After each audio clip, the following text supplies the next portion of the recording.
Krishna Krishna Krishna Hare Hare, Hare Ram Ram Ram Hare Hare. Hare Krishna Krishna Krishna Hare Hare, Hare Ram Ram Ram Hare Krishna Krishna Krishna Hare Hare, Hare Ram Ram Ram Hare Hare.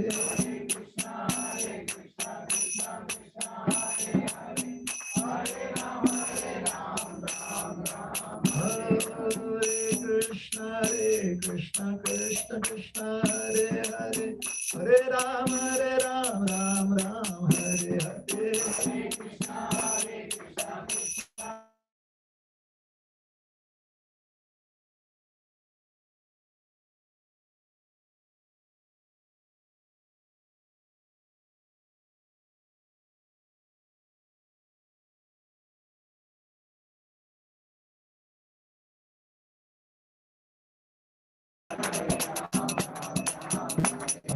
Hare Krishna Krishna Krishna Krishna Hare Hare, Hare Ram Ram Hare Hare. Hare Krishna Krishna Krishna Hare Hare, Hare Ram Hare Krishna Krishna Krishna Hare Hare, Hare Ram Ram Hare Hare. Hare Krishna Hare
Sankirtan ki jai, Srila Prabhupada ki jai, Ananta Koti Vaishnav Bhakta Vrinda ki jai, Jai Nitai Gaur Premanande Hari Bol.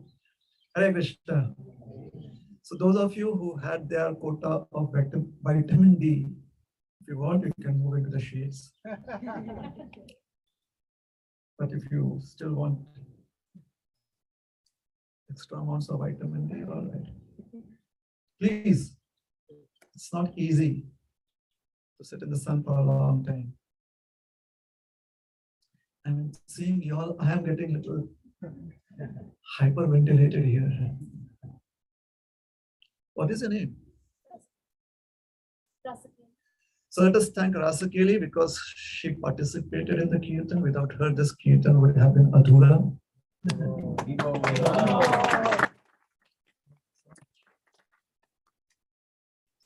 Hare Krishna. All right. You sure you're comfortable? Is Hindi all right? Sometimes in between?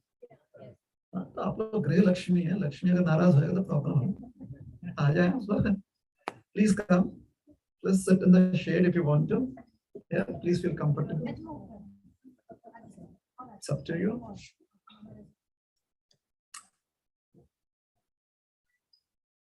All right. For those of you who want to pull up the Bhagavad Gita on your smartphones, Bhagavad Gita chapter 11, text number 9 is what we're going to refer to. There are the other verses, but this is our main verse.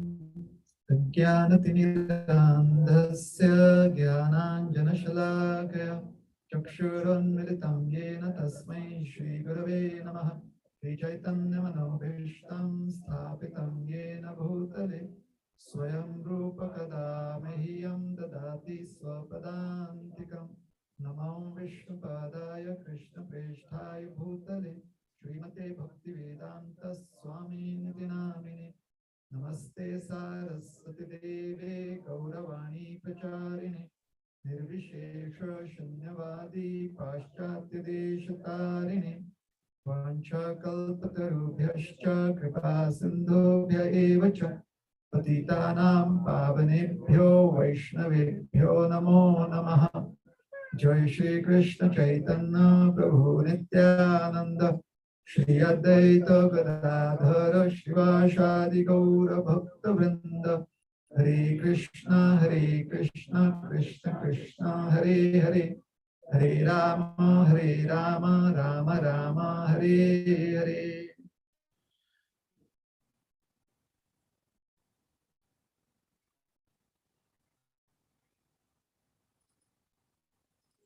Hare Krishna.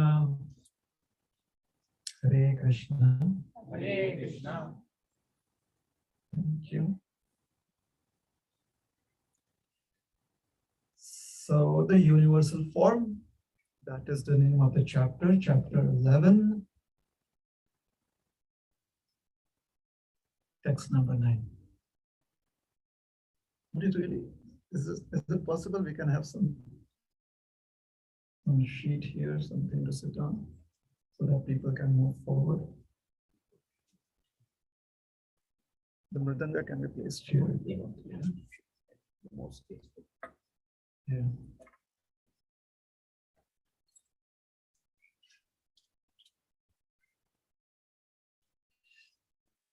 Life is already very happy, so we are trying to make it a little less miserable, isn't it?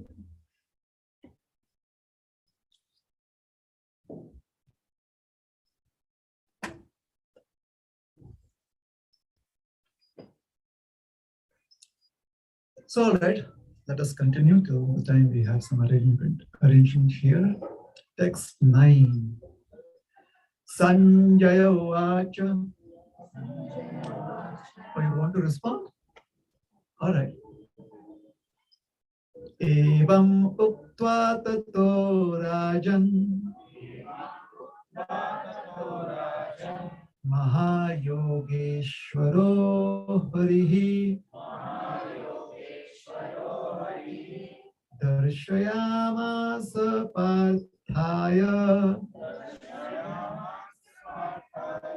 paramam rupamaishwaram.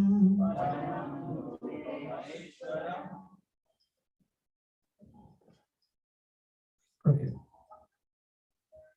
So, evam uktva tato rajan maha yogeshwaro harihi darshayamas parthaya paramam rupamaishwaram.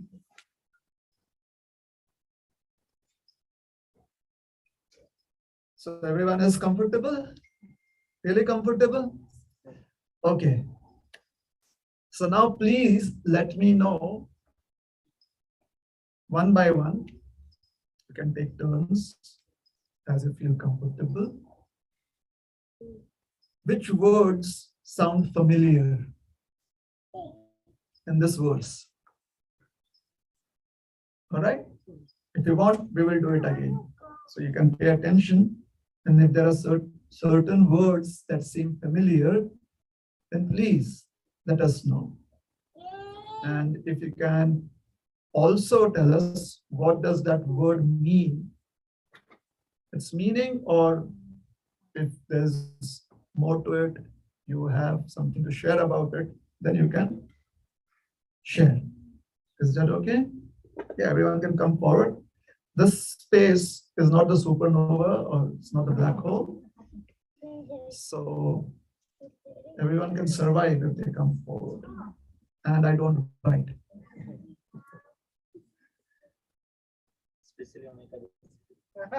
Especially on Ekadashi.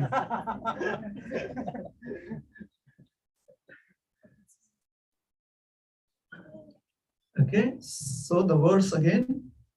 Evam uktva tato rajan mahaye yogeshwaro harihi darshayamas parthaya paramam rupam aishwaram. So which words sound familiar? Hari? Somebody said Hari? You said Hari? Yes. Hari. What about it? Hari Krishna. Okay. Right. Anyone else? Aishwaram. Aishwaram. Yes. Prosperity. Prosperity. Good. Yeah. Yes. Rupam.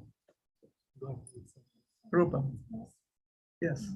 What about Rupam? A form. Rupam form. Very nice. One more mic. You can speak on mic. Oh, there's a mic that can go around.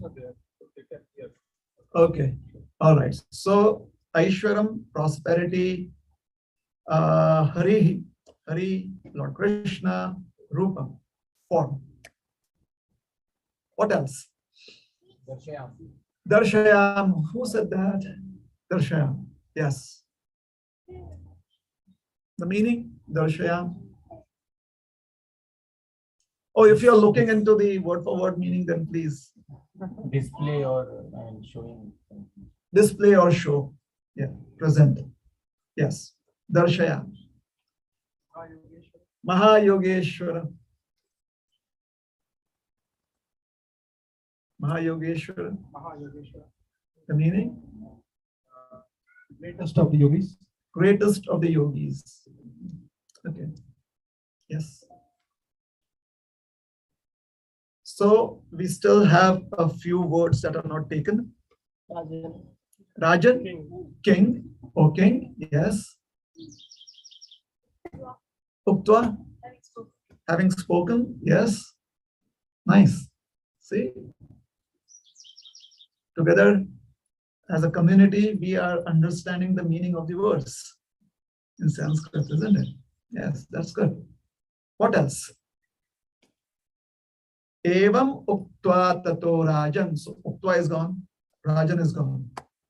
All right. Mahayogeshwara Hari. All words are taken. Darshayamas parthaya. Darshayam is taken. Paramam rupam aishwaram. Rupam aishwaram is gone. Paramam parthaya. So Parth. Arjun. Yes. Parthaya means unto Arjun or O Arjun. Yes. Paramam, Supreme. supreme, greatest. Very nice. So now we have 3 words remaining. Evam, tato, as. Asa. Anyone? Evam is and Evam and does. Yes. tato is there. Tataha, there, therefore. Therefore, Yeah. Okay, as.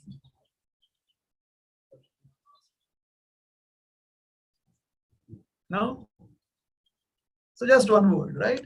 So those of you who are looking at the word for word meaning, how does Prabhupada translate that word as on the smartphones? What is as? As. Not sure. Expectation. That is Asha. Darshayamasa. Isn't it a part of Darshayamasa? He showed.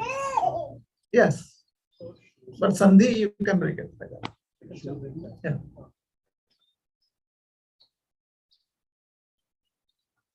What is the translation? It said it showed.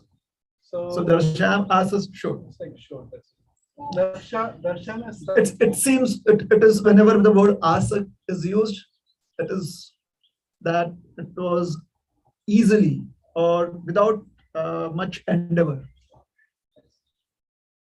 So it's important. Darsham asa, this word asa is important because Krishna said, "What do you want, Arjuna?" Arjuna said, "I want this." Krishna said, "Okay, here it is." That's sweet, sweet of Krishna, isn't it? Wish we could do that. God Nitai, what do you want? And then we say, we want this, and God Nitai said, okay, tatastu. That would be really us. Immediate response. Yeah. So darshayam asa parthaya paramam rupam aishwaram. So we are discussing the 11th chapter of the Bhagavad Gita. How many of you have paid attention to the 11th chapter of the Bhagavad Gita? not enough. So why did you pay attention to it? What was about the 11th chapter that you They, found striking? So, It doesn't work. no, it's not bad. We need a change of batteries. Do we have a battery spare? Yes. Essentially, it's like a display of universal form, which many of these things I couldn't even imagine before. So, kind of the first time when I read the Bhagavad chapter, gave me a breadth of the glories of Hari. So, like, it showed its universal form. Okay. So you showed a universal form. So the word universal itself, like universal studio, so seems important, isn't it? Right. Like, consider how they give names: Universal Studios, Paramount. It's like, oh, Paramount. It must be something very important. Paramount Motion Pictures or something like that. So, universal forms, essentially, when you heard about it, so you wanted to go through it, and when you went through it, you understood the glories of Lord Hari. Nice. So, do we recommend this as PG-13 or Definitely being that. PG-13? It's definitely PG-13. Of all the chapters of the Bhagavad Gita, if anyone could be rated non, which would it be? What do you think?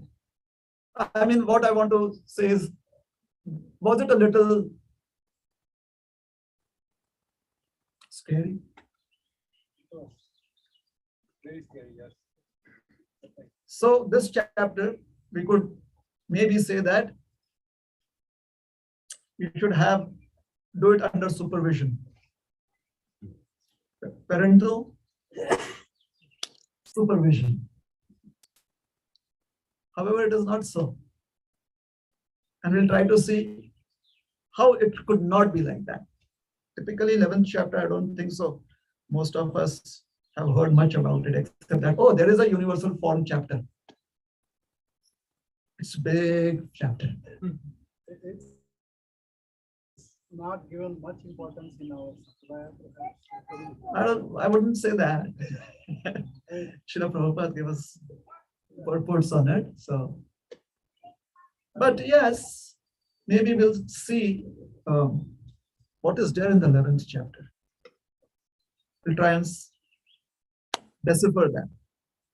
So I've been doing it for the past few days. This is what I've been doing. I've started off from the 6th verse in different places.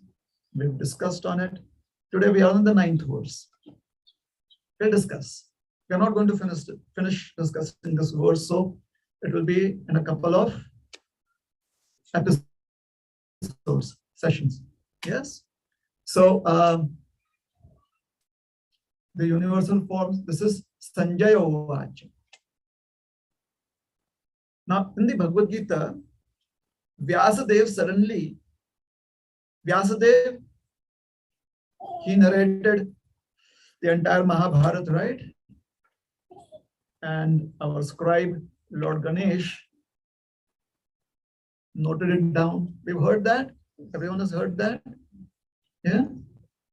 There is a place called as Vyasa Gufa, a cave of Vyasadeva.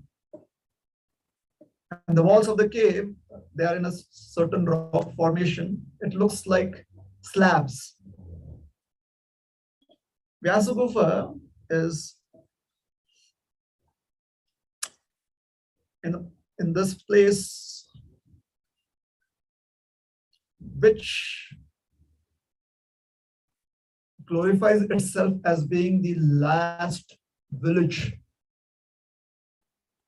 before you hit the borders of the country of India. So when you come to that village, they actually try to encourage you.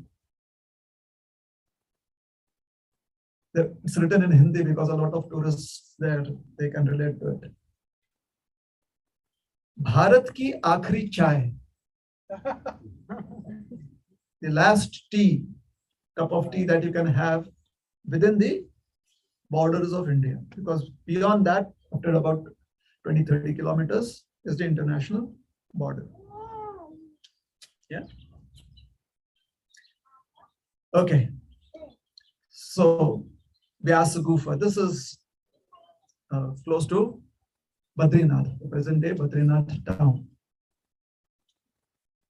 Vyasadeva sat down there. He wanted to compile the Vedic literatures. It is explained specifically about the Mahabharata that he encouraged Lord Ganesh to pen it down. Further down from Badrinath. Further up. It's about just maybe 2 miles up. Oh, Yeah. I think 3 kilometers, 3.5 kilometers. Max 4. So 2.5 miles. Yeah.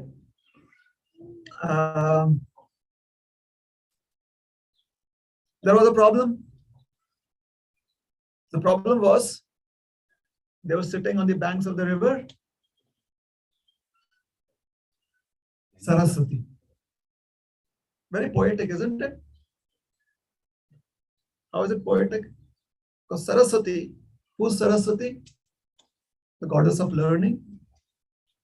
And they're trying to compile the Vedic literatures. So, seems that this is a good setting. Now, Saraswati is very excited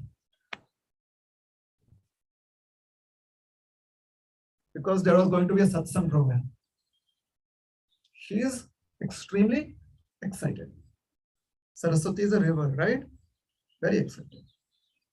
Just as we get excited, satsang program. At least we are assured of nice prasad, even on Ekadashi. So Saraswati was also very much excited because there was going to be prasad. This prasad would be in the form of katha. Yes. So being very excited, she started flowing fast and her waves were creating rumbling sounds. So Ganeshji had put some conditions that he would write as long as Vyasadeva would narrate without stopping. Wherever his narration would stop, Ganesh would stop writing. He's like, okay, that is done. Yeah.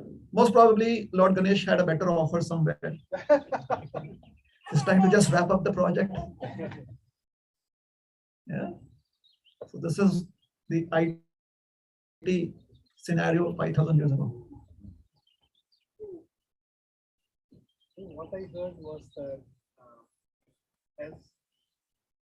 as long as Ganesh is, the pen doesn't stop, it shouldn't stop.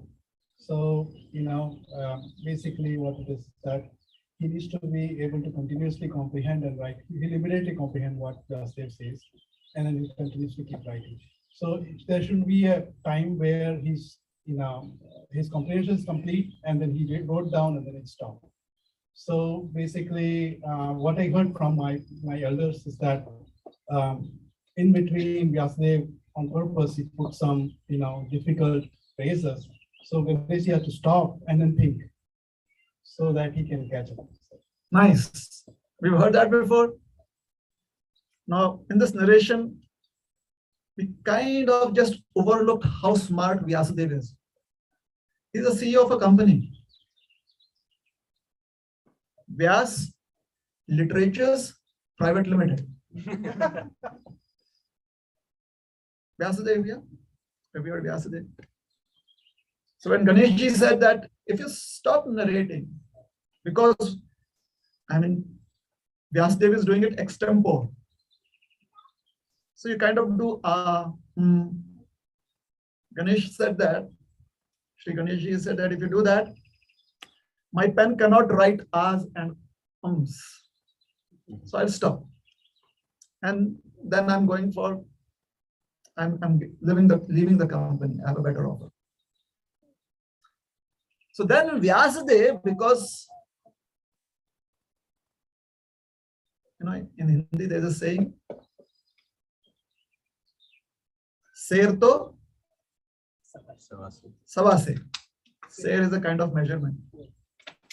So Sawa se means, previously, if I don't think so, maybe you've not experienced it. When we were young, we used to go to the market to buy stuff. So we would say 500 grams of this or that, and they would put a little extra. The idea was that, they are very broad-hearted and, broad-minded, broad-hearted, generous. And we are like, oh, we got extra. The consumer, the buyer. Anyways, so that is called a Sawa se. All right? Or I am from Mumbai. So in Mumbai slang, it could be Sabka Baap Vyas. The big boss is Vyasadeva. It's super intelligent, super brilliant. The literary incarnation of the Supreme Personality of Godhead. So Vyasadeva put that condition that you cannot just write whatever I'm speaking. You have to comprehend, understand, and then write. So Ganesh says, no problem. He's super smart. Ivy League graduate. Very smart. There's no problem. But then, you know what Vyasadeva was thinking? जिस school के तुम विद्यार्थी हो, वहां के हम principal हैं.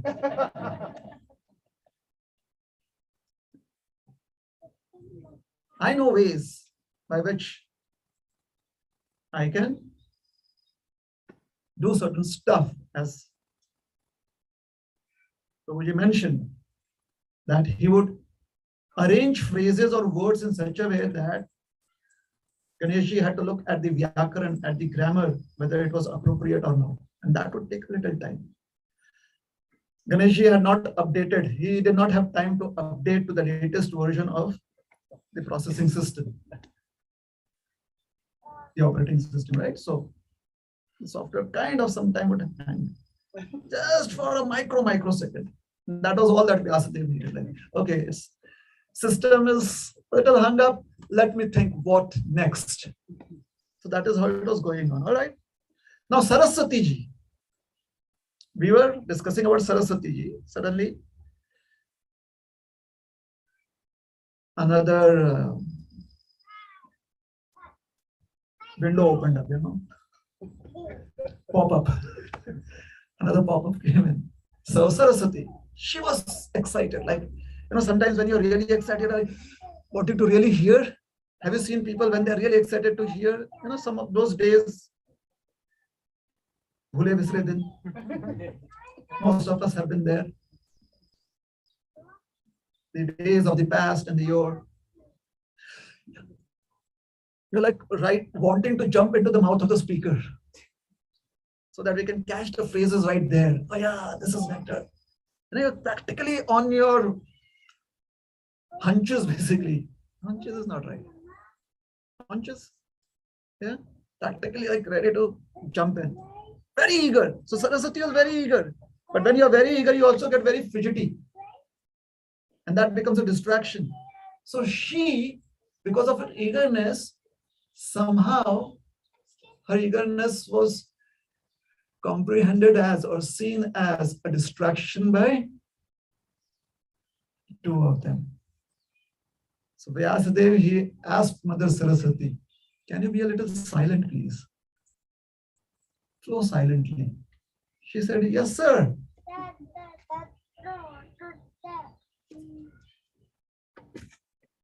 We are here to please you.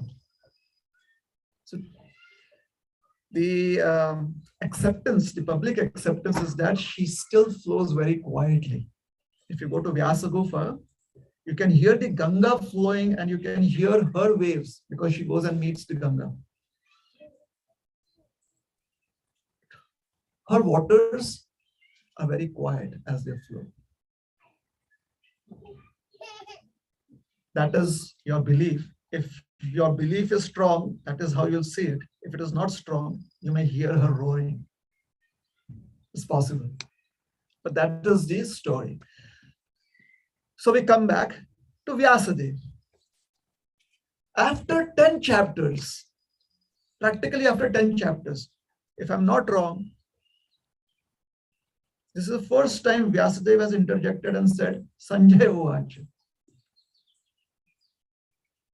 Why? And when we ask why, that is how the chapters of the Bhagavad Gita and the verses of the Gita become interesting.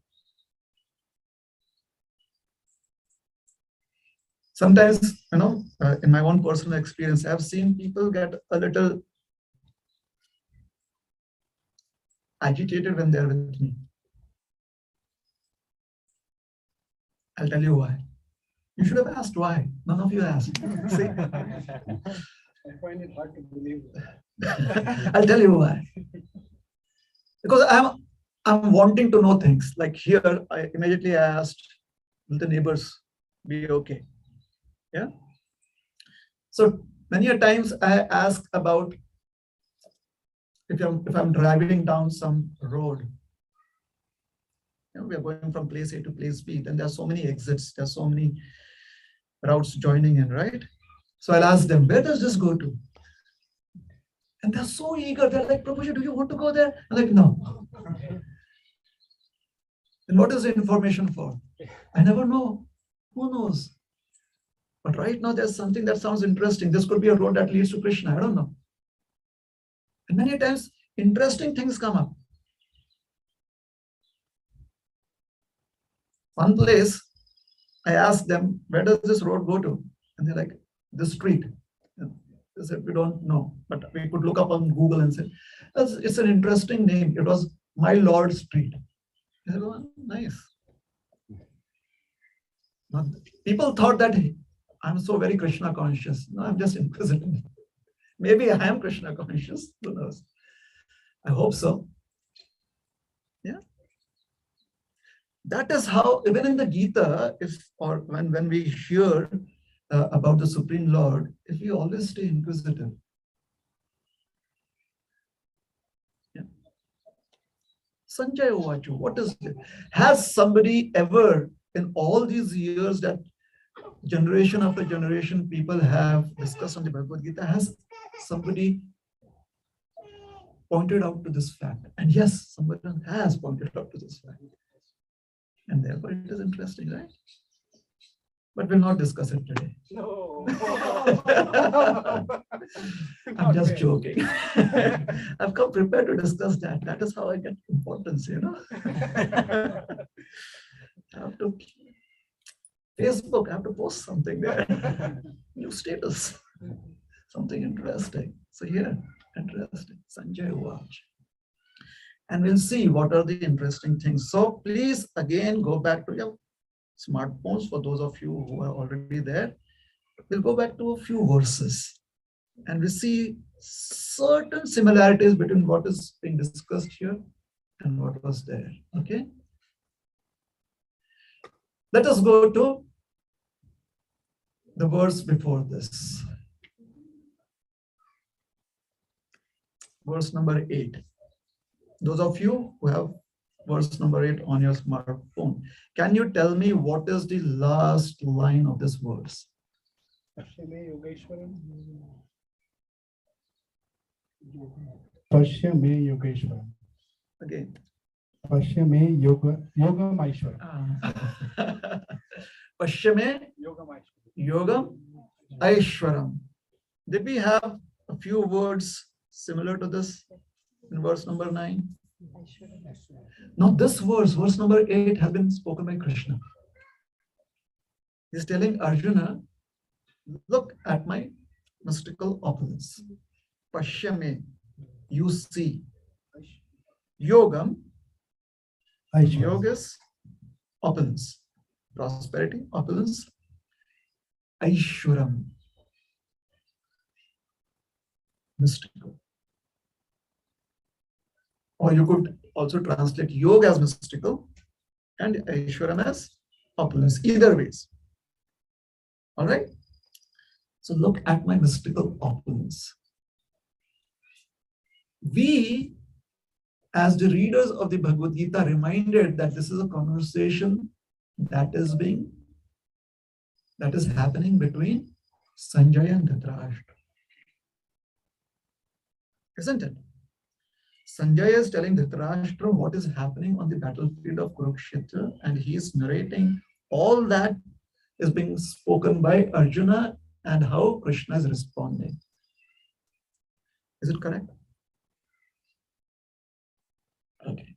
So Krishna says, Pashyame Yogam Aishwaram. Arjuna, look at my mystical yoga or mystical opulence, mystic opulence.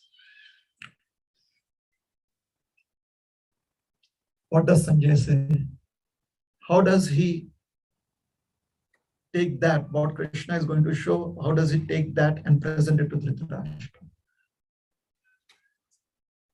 Mahayogeshwara. Krishna says, Pashyame Yogam Aishwaram. He says, look at my mystical opulence. So he says, Mahayogeshwara. He wants Dhritarashtra to really pay attention. In other words, if we think that we are also a little confused, as is Dhritarashtra. Everyone knows Dhritarashtra, right? Anyone who does not know who's Dhritarashtra? Who's Dhritarashtra? He was a king leading the dynasty. The king leading a dynasty. Very correct. Dhritarashtra, all of you are residents of Silicon Valley, like the Bay Area, except Tennessee people. Yeah. Bay Area, right? From the Bay Area perspective, what is the perspective of the Bay Area predominantly? Chips and coding. Am I right or am I wrong? I mean, after this gets over, what are you going to discuss? What are you going to get involved in? Are you going to discuss apple and oranges? I don't think so. You're even going to discuss about the politics that is happening there. No, right? IT. So from the Bay Area perspective, Dhritarashtra, who is Dhritarashtra? Steve Jobs. Steve Jobs or Yes, Larry Ellison. very good example. Dhritarashtra is like Steve Jobs when Apple said, all right, Bye-bye. bye-bye.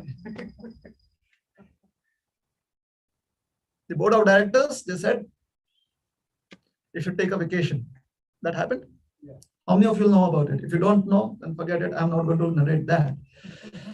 But there was a moment in history when he did leave the company and was just looking after a small department, portion of it, the creative. Then he comes back big time and takes over again. And then again, Tata bye-bye. This type of it. How do I know all of this? I've also been a student like all of you before coming to Krishna consciousness. And as I said, I like to inquire about things that I see. It's helpful too. When I talk to people in the Bay Area, they're like, oh, Steve Jobs, yeah. Dhritarashtra is someone who's trying to set up his company. He has inherited from his forefathers, or there is an inheritance. However, he has to establish himself.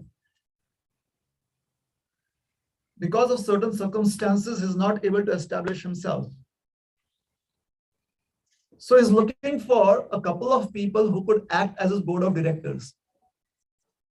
And that couple of those few people whom he's considering are Duryodhan and brothers, his sons.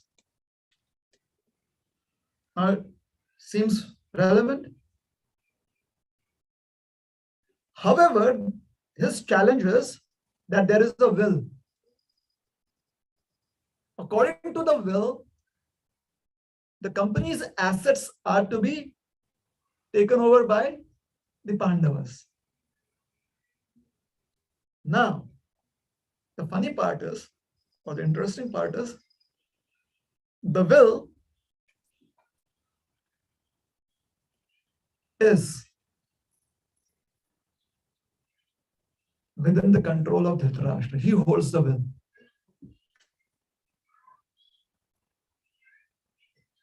So he is the guardian of the will. So this is the scene between the Pandavas, the Kauravas, Dhritarashtra. And what are the assets? The assets are the Hastinapur and its subsidiaries. Those are the assets. All right. Sanjay has been a trusted employee of Dhritarashtra. Very trusted employee. At the same time, because Sanjay is an individual person, he realizes what are the pitfalls that are there in Dhritarashtra's vision. Dhritarashtra has a vision about his company, but Sanjay knows what the pitfalls are. So Sanjay is in a dilemma. He cannot leave the company because he has signed a disclosure before joining the company. He signed a disclosure. I will not join any other company my entire life. So sign a disclosure like that. Now what can he do? So you understand Sanjay's situation? So whenever it is possible, it tries to bring to Dhritarashtra's attention some opportunities, some favorable opportunities that are there for him to give up his unhealthy vision, his unhealthy ambitions. But Dhritarashtra is convinced that his way is the only way. So there are two things that are happening here. One is when Krishna says Pashyame Yogam Aishwaram and Sanjay says Mahayogeshwara, he's very excited. Do you know why? Let's suppose today Prabhupada would just kind of descend from somewhere right here in our midst, and he says, let me show you what is the kingdom of the Supreme Lord, Goloka Vrindavan. Would you be excited? Like, he'll give us a visual presentation of it. He'll give us some instruments and we can see. What would happen? What would you do? What would be your reaction? Oh, let us say, Prabhupada says, here I'm going to reveal Krishna under this tree. What would you do? Now, if Krishna himself were to come, and Krishna would say, I'm here, and we are like, where are you, my Lord? No, you cannot see me like that, not with Jesus' eyes. So what should I do? I will reveal myself to you. Would that be exciting? All of you are married people, right? You have children. Do you want to see this alone, or are you going to shout out to someone? Would you just, what would your reaction be? Very excited. All the husbands, what would you do? All the family members too. Hari bol. We are, as I said, I'm from Mumbai, Maharashtra. I'm like, how aikta hai? Bahariya. Bahirega, bahire. My dear, come here, come here, come out, come out. Leave everything, just come here. Can you imagine what is happening to Sanjay? That is why Mahayogeshwara. We have to be as excited as Sanjay. If we are not, we'll read this chapter and we're like, oh my God, I'm so happy this was not going to be asked in Bhakti Shastri exams. That is the first thought that can come. And most of us would think, well, it's nice, not many verses from this chapter are the selected verses, selected important verses. But if we are excited as Sanjay is, then we are going to have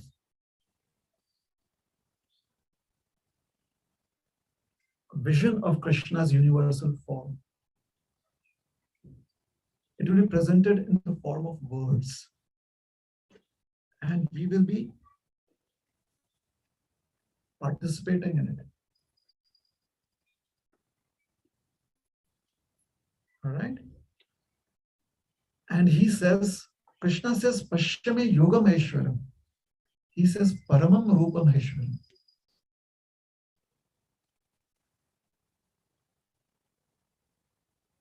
Most of you, how many of you are going for this weekend? You'll be going to a special place. How many of you may do that? Some of you up north? Any important event coming up in the next month or something like that? Like looking forward to it. Anything happening here? Anyone? The days before the pandemic, I think around this time, just before this, our Maharaj here would be taking out yatras, right? India. Around February time, February. After Magh. Yeah? How many of you have been to when Vaisheshika Maharaj takes yatra? You've been there. You've been? Is it exciting? Very nice, right? Would you want to, if you get a chance and you can make arrangements, you would want to participate again? So in 3 words or 4 words, can you describe what is that experience, your feeling? When you get to hear that, you will be going on a yatra like that. Divine. Out of the world. Just look at the superlatives that she's using. And it's true. When you're really excited about something, when you use superlatives. Correct? Divine, out of the world. What is Sanjay doing here? Paramam. You know what does Paramam mean? The utmost. Paramam Rupam, the most divine form, Aishwaram, full of all opulences. All right. So this is his excitement. Whose excitement? Sanjaya's excitement. So, evam uktva tato rajan. Sanjay is saying, having spoken thus, O king. So he's addressing Dhritarashtra. Now, from the Bhagavad Gita's perspective, now Bhagavad Gita is pure philosophy, right? The first chapter is about the philosophical challenges that one has in life, and the rest of the chapter is about the answers to those philosophical challenges in life, correct? Am I right? Am I wrong? Yeah. Is it right? Is it correct? Yeah. No, a lot of us may not feel we have philosophical challenges, therefore we don't see. It is only when you hit traffic, peak time traffic, that is when you realize how terrible it is. But if you are in your house and you see traffic and your friend calls up, then you are very philosophical about it. Yeah, don't worry, life is like that. But if you are caught up in traffic, you are like, I tell you, this is so miserable. You call n number of friends just to vent out your frustration. Okay. So Bhagavad Gita is a philosophical treatise. How does this fit in the middle of the Gita?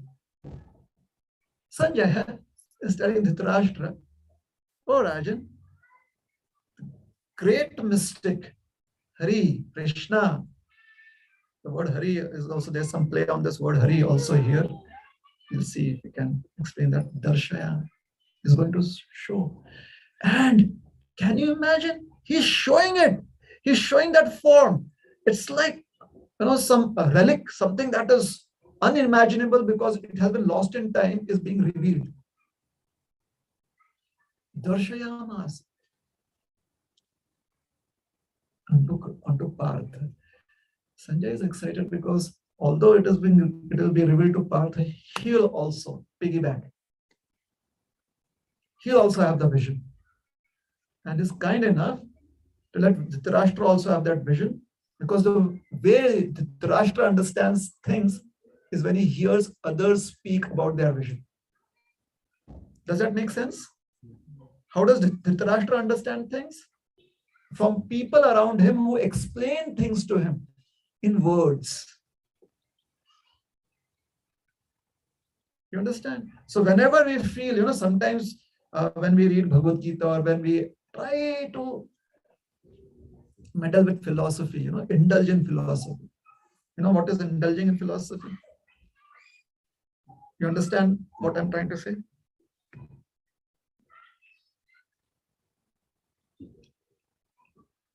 If there is a fruitive reason, oh, this is very important because this is the goal of my life and I want to dedicate myself to this life.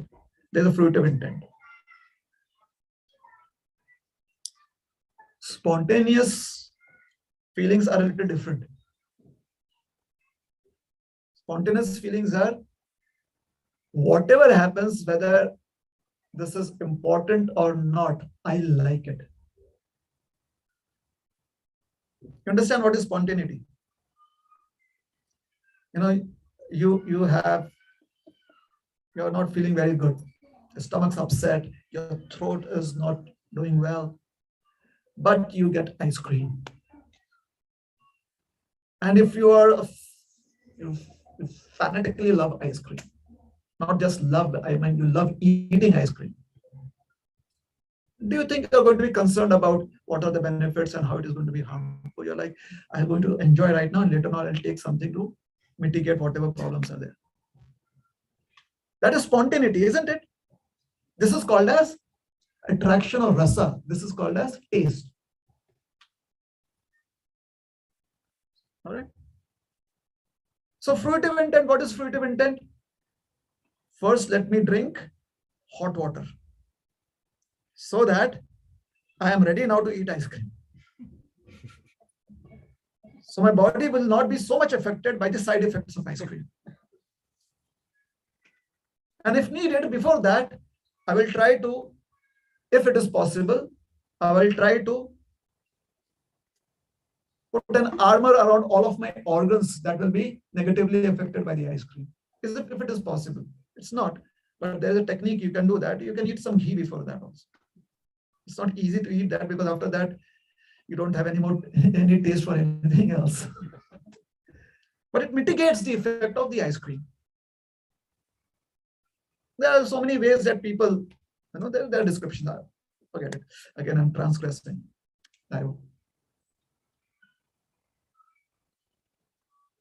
Getting diverted here. So when you do that, now you're being fruitive. You're trying to find out ways by which you can enjoy the ice cream. At the same time, you can also prove that you are a proponent of healthy living. You subscribe to healthy living. In India, we have a lot of people who do that.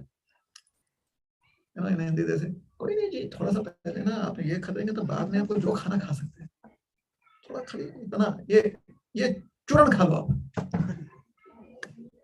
बाकी सब ठीक हो जाएगा.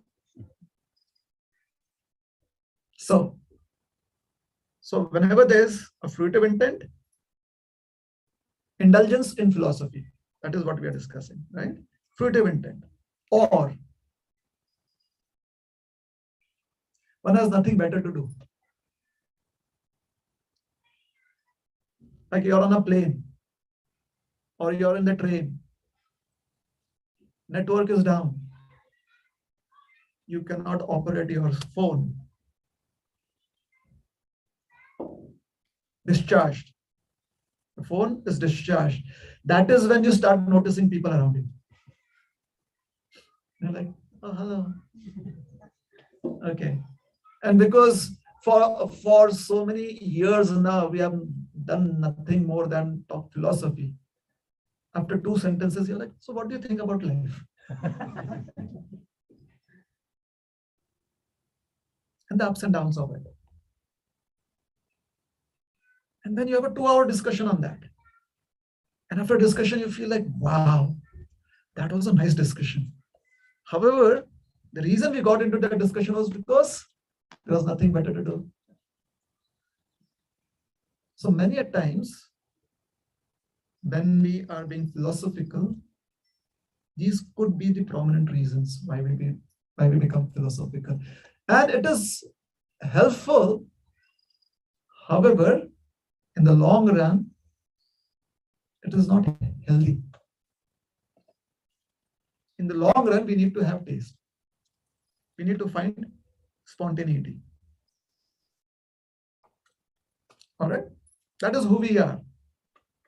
When we do things spontaneously, which we like and which is healthy for us, then we feel really, really happy and satisfied.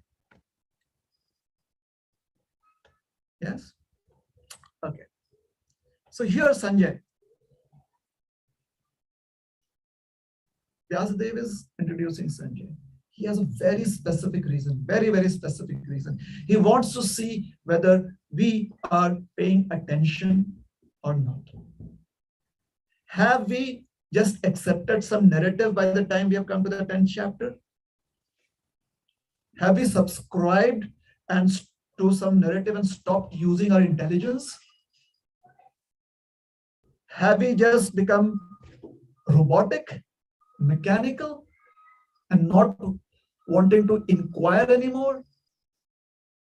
Are we able to be in sync with what Sanjay is feeling? And do we understand this is such a wonderful opportunity when Krishna is revealing his universal form?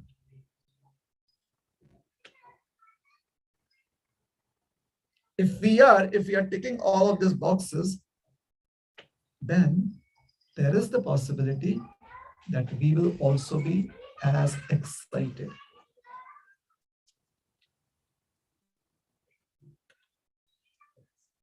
Games. How many of y'all have indulged in games, video games? If you have not, raise up your hands. But if you have sometimes, then you can keep your hands down. Okay, so we can safely say you have. Is it boring playing the same game again? If you find it interesting the first time and you can improve on your score. Is it boring? No. That is the Gita. This is the video game, the philosophical video game of our life.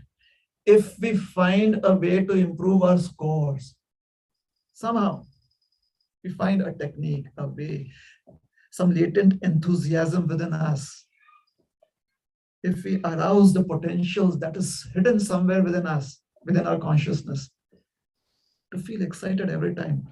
Can I have a better score this time? Better score of feeling excited, finding something very exciting in the Bhagavad Gita. Then things change. The way we observe things, the way we feel, emotions change. Otherwise, year after year, it's the same question.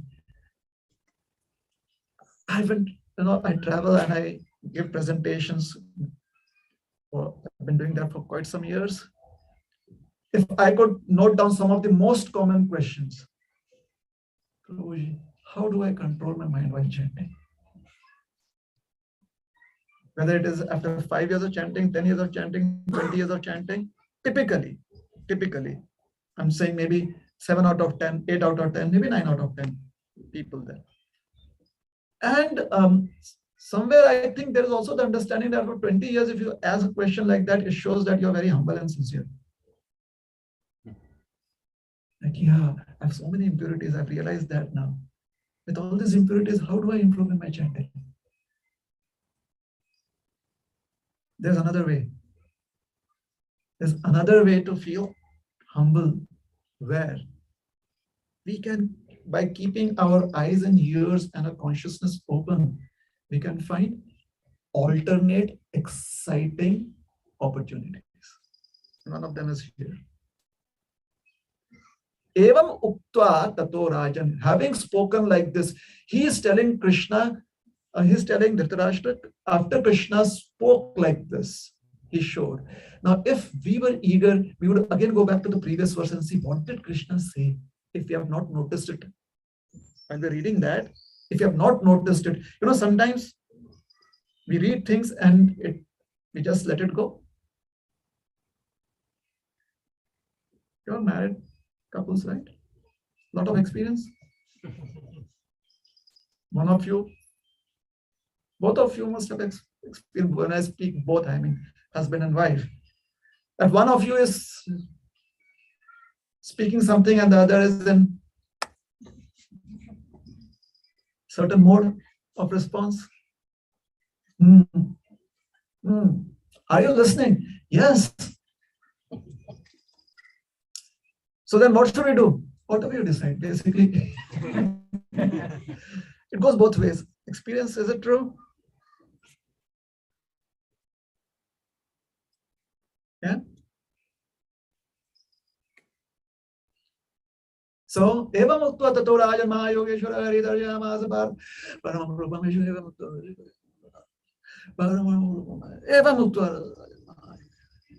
Prabhu, what are you doing? Mataji, what are you doing? Exam, they'll ask this question. And then once the exam is done, yeah, I still remember the verse. When we were memorizing the verses, I remember this partly. It's like one of those things, twinkle, twinkle, little star. I mean, even now trying to, sometimes I try to wonder what was the meaning behind it. Maybe they were wanting us to use our ability of speech. Otherwise, twinkle, twinkle, little, tongue twisters, right? Star. You have to roll your tongue. But then, tinkle, tinkle, little star, how I want to what you are. And everyone is, wonderful, wonderful, wow. Can you, again, the child is right there, the great Indian cinema, Indian family cinema. Beta, Prabhuji is here, Maharaj is here, Mataji is here. Can you chant that verse? The child is, yes. Evam uttva tato rajan mahayogeshwara hari. And parents are so excited. It's good. But then the verse also helps you develop your ability to speak. That is how Sanskrit verses are. Sanskrit basically helps you develop your ability to speak the mantras. The ucharan becomes clear. So, if we had understood the essence of this verse, then we would have been eager to go back to the previous verse and see the connections. And maybe we did it, maybe we still do it. And henceforward, if we are doing it, we need to do it. We need to continue doing it for the rest of our life. Because that is what keeps life vibrant for those who want to achieve or who want to reach a particular destination in their philosophical seeking. And if we were doing it, somehow we stopped, we have to start again. Make life exciting again. Because now the foundation is there and we built a lot on that foundation. Now we need to expand. We need to keep up the enthusiasm. We need to make it very, very exciting for ourselves. So, evam upta tato rajan mahayogeshlo hari. So the word hari, again, there's a play of words. What is hari? Mano? Takes away. Takes away. So Arjuna is expressing his desire to see Krishna's universal form because he's very excited. That is why he says, what did Krishna tell Arjuna? He said, yad yad vibhuti mat sattvam, all of that. Within a spark of my splendor. Now Arjuna is like, hey, this is something new. A spark of a splendor. If somebody tells you, there's this app, it has all the lectures, all the kirtans. You're like, really? One app has it? Can I have that app? Can I download it? Where can I find it? So as soon as Krishna said, a spark of my splendor, Arjuna is like, can I download it? Krishna is like, yeah, let me show it to you. So that is how this is happening. So Hari is somebody who takes away. So what is Krishna taking away here? Many a times we feel that we know things. The more you know things, the more you should be stimulated to find newer and newer realizations. That is what knowledge is. Knowledge, the quality of knowledge is that it always makes you seek more. It makes you understand things, but then you want to know more. That is how knowledge is. And if we are understanding things and we are not stimulated to know more, then that is avidya. It is not vidya. It is ignorance presenting itself in the form of knowledge. What is ignorance? Ignorance is that which keeps you away from something revealing. That is ignorance. It keeps you away from that. So we have the potential to always see newer or always find newer and newer realizations, new and new. Nava nava rasa dhama uddipta rantum asit. It's a prayer by a great Acharya, Yamuna Acharya. He says, every moment in my spiritual search, I found newer and newer taste, new and new excitement. Nava nava rasa. New taste.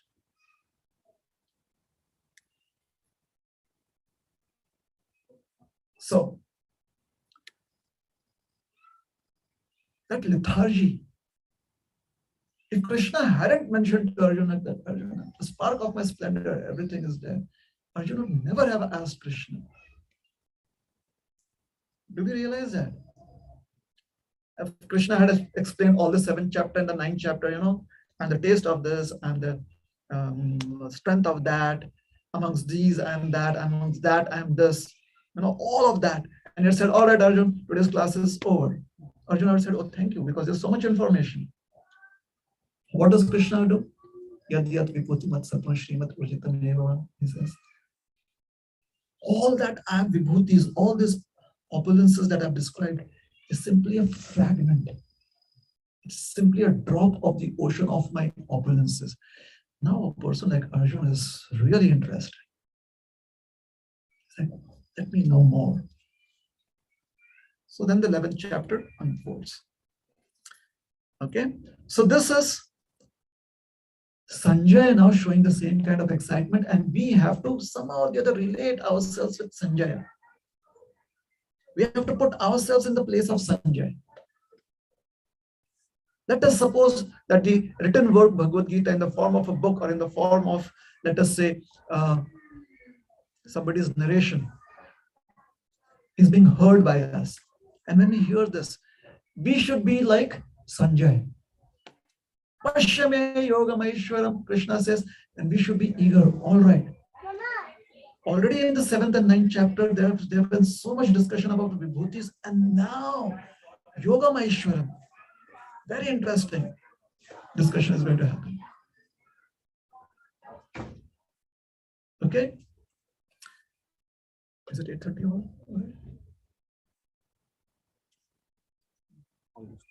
Almost? 8:25. Okay, let me see.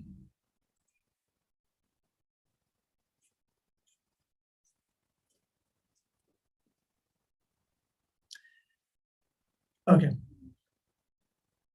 What is it? What is happening here?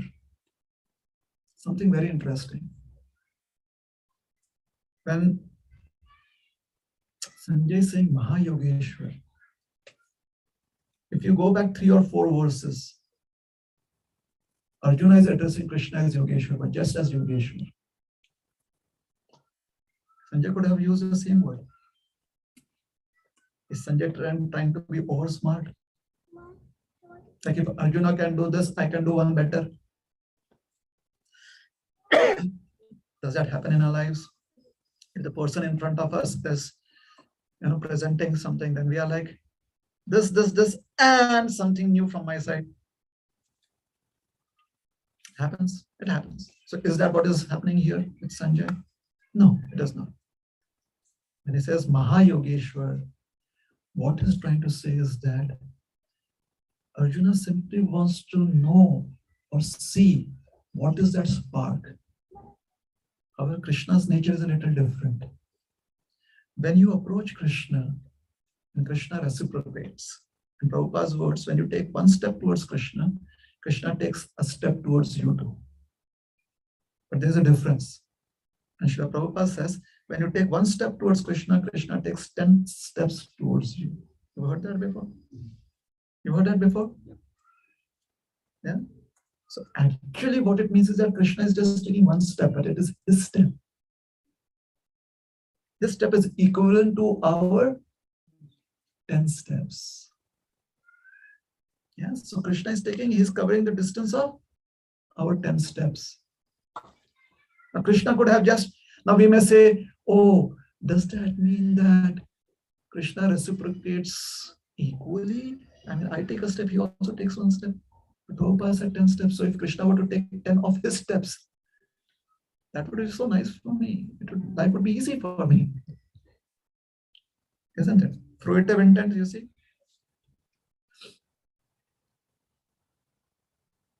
Now, we could look at this in a different perspective also. If we want to use a fruitive intent, we could use it in a different perspective too. We could have said that Krishna could have taken one step of his, but equivalent to what we have covered. Isn't that possible? When a child takes one step towards you and you want the child to learn walking, to walk towards you, what do? You say, I'm also taking a step, but you take a tiny little step as an adult, right? Krishna could have done that. But look at Krishna's reciprocation. He does much more and beyond what we can ever expect from him. And that is why Sanjay is very excited. He says, Mahayogeshwar. Okay?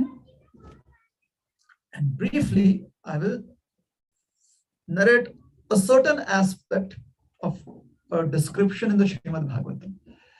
This is from the 9th canto of the Srimad Bhagavatam. Okay? This is a story of a great king called as Ambarish Maharaj, and he had certain interactions with a very, very powerful mystical personality, very, very well-renowned personality of the name Durvasa Muni. Okay. So Ambarish Maharaj has done a particular fast, and a fast is only complete when you do the paran. Paran basically means that you have to complete your fast or you have to give up your fast, basically. In today's terminology, we say breaking the fast. Please don't break things. If you want, you can give up things, but don't break. It's not good to break. So for us, we never say, in our Marathi, we never say upvas todto. We say upvas sodto hai. Kima upvas sampte hai. It is getting over. The fast is coming to an end. So that is the Indian tradition, but in the English language, maybe it's kind of percolated in a different way. Anyways, you can try to do this. Next time when you say paran, you say, you have to end your fast. You can say either we are doing paran or parana. It is the same, it has the same meaning, paran or parana. Or you can say, I'm ending my fast. Fast ending time is from this to this. It brings in a different kind of attitude, cultural aspect. Anyways, so he had to do paran, end his fast, and to end his fast, he was fasting, so he was not eating or drinking anything for a few days. He had to eat. He had to eat prasad. Durvasa Muni happens to come at that time, so there is a window, few hours. So when Durvasa Muni comes, because he's such a renowned sage, and the protocol is that before you eat or drink, if you have a guest, you must first offer that to the guest. Even if that guest happens to be an animal, you have to do that. It's not just a human. The protocol is like that. These are the days of the past when people did not have high-tech companies. They simply had farmlands. So they could afford to do it, right? It's all right. It's okay. We don't have to beat ourselves over it. So in those days, fast, there was a window for parana. Durvasa Muni comes, he welcomes him, washes his feet, makes him comfortable, and says, please take some prasad. Durvasa Muni says, this is the appropriate time to take prasad. However, before eating, you should go and take a bath. Now, if that were the rule that we follow, then how many times are we going to eat in a day? What do you think? If before every meal we have to take a bath, then what are your suggestions? How many meals would we have in a day? At most one. No, be a little more compassionate on yourselves. What if we have 4 meals a day and every time take a bath? How would it be? Wonderful. Taking the bath or having the meal? Both. Yeah, it would be nice, time consuming. So somehow some people of the past, the yesteryears, they felt that 2 meals a day is enough because then you take 2 baths. Right? And then that is how lunch and dinner came into being. Now, when you take alpopahar, you need not take a bath. Alpopahar is what we call as breakfast. Breakfast is alpopahar. Something to just keep your juices running. But meal, a real meal. Okay? So, taking a bath. So, he goes to take his bath. By certain arrangements, things happen in this world, So by certain arrangements, he is a little delayed in coming back and the window is closing. The fast was done for the benefit of the entire kingdom because he's a king. He wanted to offer the benefit of that fast to the entire kingdom. That would be for the welfare of his subjects. It was an important fast, especially the results of it. So the king was concerned, what should he do? Or not the king, the ministers are concerned that the king should work for the benefit of the subjects. So they approached the king and he said, well, if I break my fast, if I end my fast before Durvasa Muni comes, then anyways the results would be nullified according to the norms at that point of time. So I'd rather wait. However, if I don't end my fast on time, the results will not be there. These are again the rules of the past, all right? Of those times, according to the fast that it did.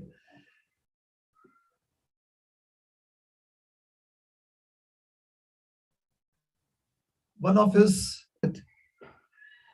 if we honor Charnamrit, or if we drink Charnamrit, a few drops, one drop of Charnamrit, it is accepted as ending your fast, and at the same time, it is not considered to be does not fall into the category of eating or drinking. Charnamrit, when you honor Charnamrit, then that is how it is, according to the laws, on the norms that have been written down. So he takes a drop of Charnamrit, takes his fast. Durvasa Muni comes right then after he has consumed it. You've broken the protocol.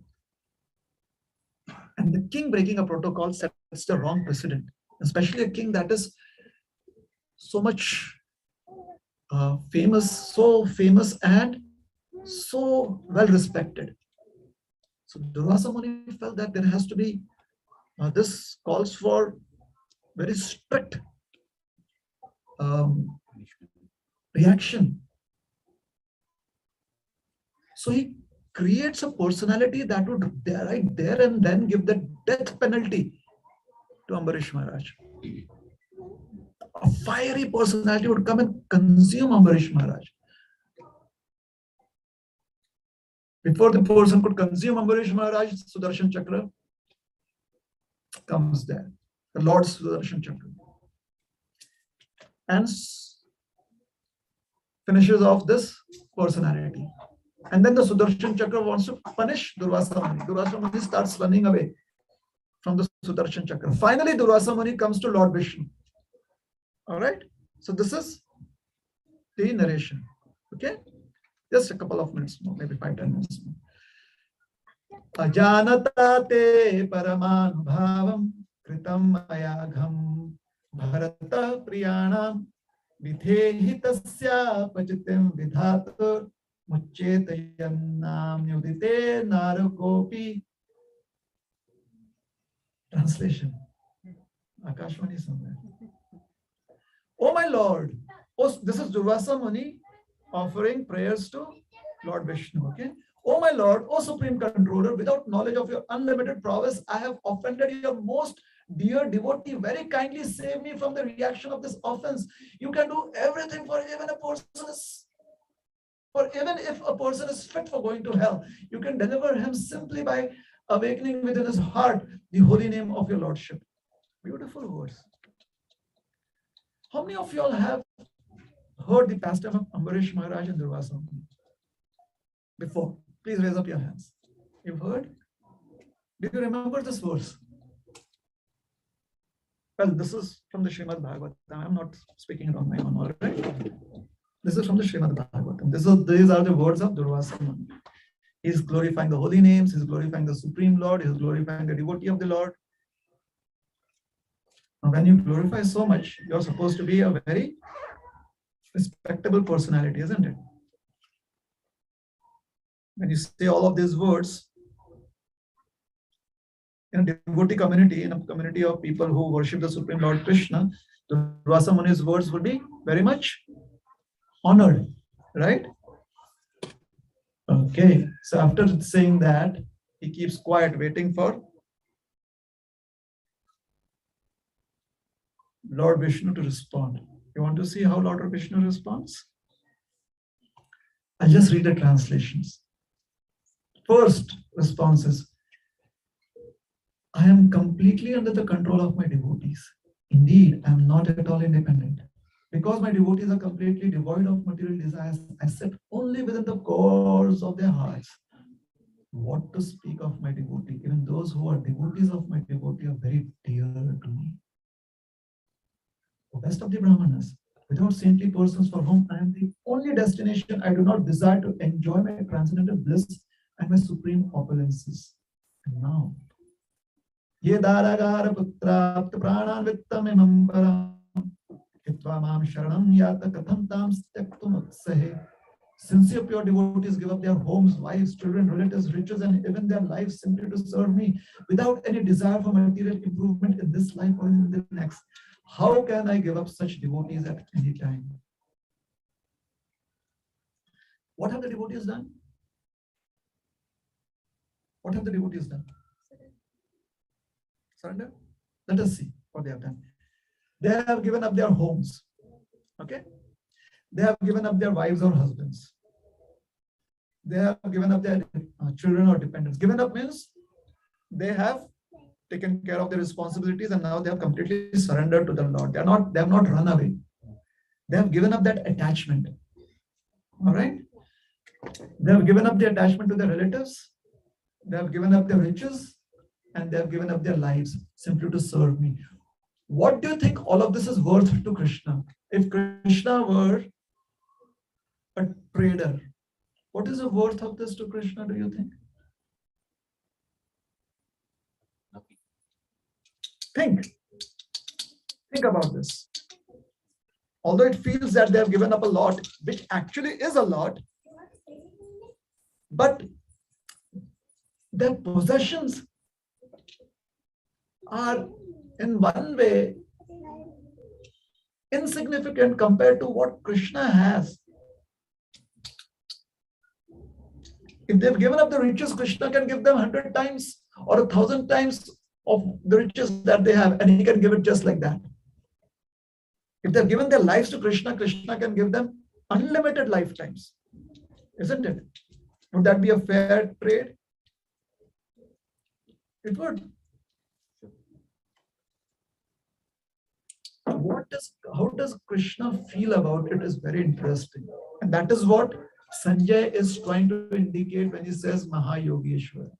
When you give to Krishna, Krishna does not reciprocate in the same terms, or he does not just magnify his reciprocation 100 or thousands of times. What does Krishna say? He says, how can I give up such devotees at any time? Which basically means that Krishna does not feel that all of his riches, his opulences, including himself, are sufficient enough to be compared, or they are comparable enough to what the devotees have offered. So the devotees are offering what they feel is everything that they have, everything. And from a very relative perspective, it is insignificant. Krishna, when he wants to offer everything, he feels that he is not qualified. He does not have sufficient enough to reciprocate with the devotees who have given him everything. He feels that even if I offer everything to them, including myself, that would not be sufficient. Hence he says, how can I give up such devotees at any time? So for Krishna, it's not a one-time deal.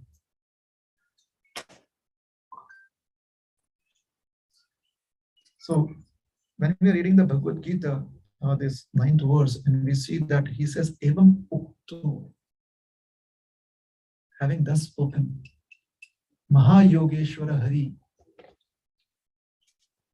supremely powerful personality of Godhead, Hari, is revealing his universal form.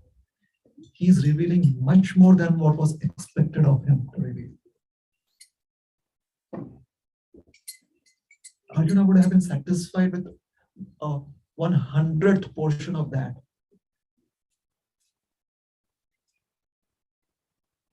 Krishna's emotions are overflowing. That is what makes the Bhagavad Gita also very relishable when we see that it has these emotions on the part of Krishna, on the part of Arjuna, on the part of Sanjaya. And who's presenting all of this to us? Vyasadeva. And in the English language, Srila Prabhupada. Yes. So we'll stop here, continue. In my next class, I think that would be on Saturday. Is it okay? Because that would be again online, right?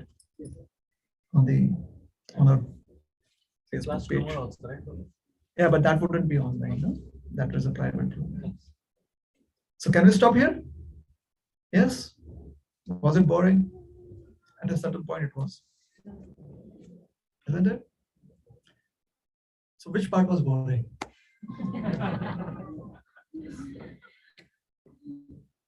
And typically I would say, so any questions, but why not have fun? Let's do something different. Which part was boring? See, that is a trick. It's my trick. This is my way of feeling smug with myself.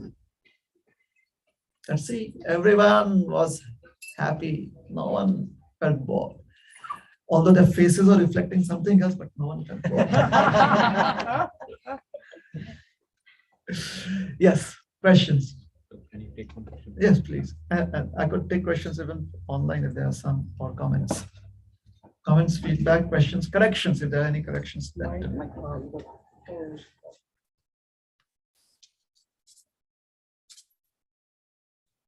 Thank you, Prabhuji, for the nice class. It was very interesting. Very quick question, Prabhu. So definitely, Prabhu, the overexcitement that we have is for the material things, the things that we feel like, as you were saying earlier, we are overexcited for what is what will satisfy us, but we have no excitement for what will please the Lord. So, even though we are part and parcel of the whole Lord, like Supreme Lord, we are part and parcel, as Prabhupada says. What is that the part feels like we will be happy satisfying ourselves, not the whole? What is that thing that that kind of covers that up, Prabhu? If you can enlighten that one. Thank you. Okay. Being part and parcel of Krishna, we find in the conditioned state, we find material things to be very attractive. So what is attractive there? It seems like contradictory. From being part and parcel of Krishna. It's like saying that a ray of the sun likes darkness. So what is there in darkness that the ray likes? A ray of light. Go figure. How do we? It is contradictory, isn't it?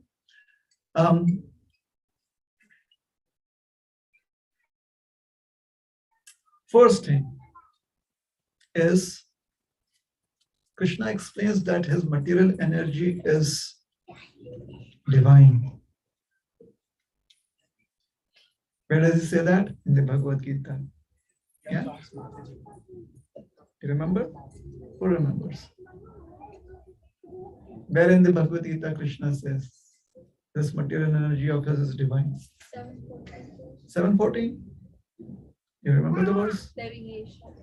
Good girl. Yes. Devi Esha. So, Devi. This divine energy of mine, is that how the translation is? Yes. Wonderful. Those who are 25 plus, 30 plus here, they're thinking, Hamare bhi wo din the. We also had our days where we would remember verses like that. Enjoy your youth. Mama Maya Turatya. So first, divine energy, right? Who's a divine personality other than his energy? Where is the divinity coming from? The Lord. Is the Lord attractive? Yeah. So would his divine energy be attractive? Sure. It would be attractive. So that is where the attraction is coming from. Yes. However, then how is it material? That story we all know. Isn't it? Sure. Yeah. So this divine energy of Krishna is very attractive. Like so many leaves, each with its own particular quality, texture, fragrance. Amazing. just on this one tree. Most probably, if Arjuna had been a Californian, and Krishna would have spoken Gita in the Bay Area, he would have said, amongst the fruits, I am the orange or the lemon. Because that is what grows here, right? The best of fruits in this part of the country. This, the orange, is so attractive. So that makes it attractive. Unfortunately, materialism is where we think it is for us only. We don't realize that it is for Krishna and also us. That part, it is for Krishna and also us. Krishna and we kind of delete. And we think it is for us only. So it is attractive. However, when we deal with material energy thinking that it is only for ourselves, that is where we have issues, we have problems, we fall into duality. Is that all right? You're welcome. Anything else? Anyone?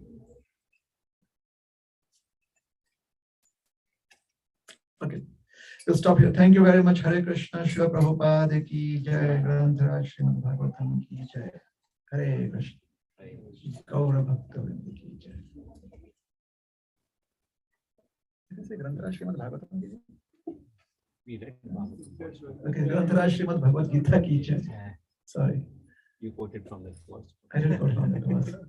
That was